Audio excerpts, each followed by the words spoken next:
Kita awali Nusa Tenggara Timur hari ini dengan informasi dari Kabupaten Timor Tengah Utara. Pemirsa, penyidik Kejaksaan Negeri Timor Tengah Utara pada Selasa malam melakukan penahanan terhadap 3 orang tersangka dalam kasus dugaan tindak pidana korupsi proyek pengadaan alat kesehatan di Dinas Kesehatan Kabupaten Timor Tengah Utara tahun anggaran 2015.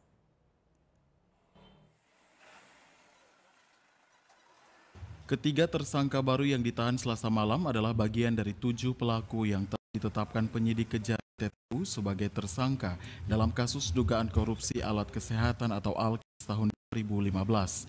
Ketiga tersangka tersebut yaitu Dede dan AS sebagai direktur dari perusahaan pengadaan ALKES asal Jakarta dan ML salah satu pegawai perusahaan. Selain ketiga tersangka yang ditahan, sebenarnya semalam penyidik Kejari TTU juga hendak menahan IWN, mantan direktur RSUD TTU. Namun upaya tersebut urung dilakukan lantaran tersangka tiba-tiba sakit dan terpaksa dilarikan ke rumah sakit.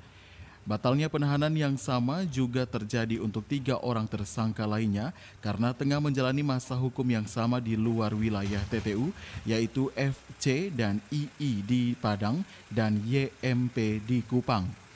Kepala Kejaksaan Negeri TTU Robert Jimmy Lambila mengungkapkan, dari hasil penyidikan dan penyelidikan terungkap adanya dugaan korupsi pada paket pengadaan ALKES ICU RSUD TTU tahun 2015, yaitu pengadaan ALKES Ponek khusus maternal dan pengadaan Ponek khusus neonatal sehingga merugikan keuangan negara hingga 2,7 miliar rupiah.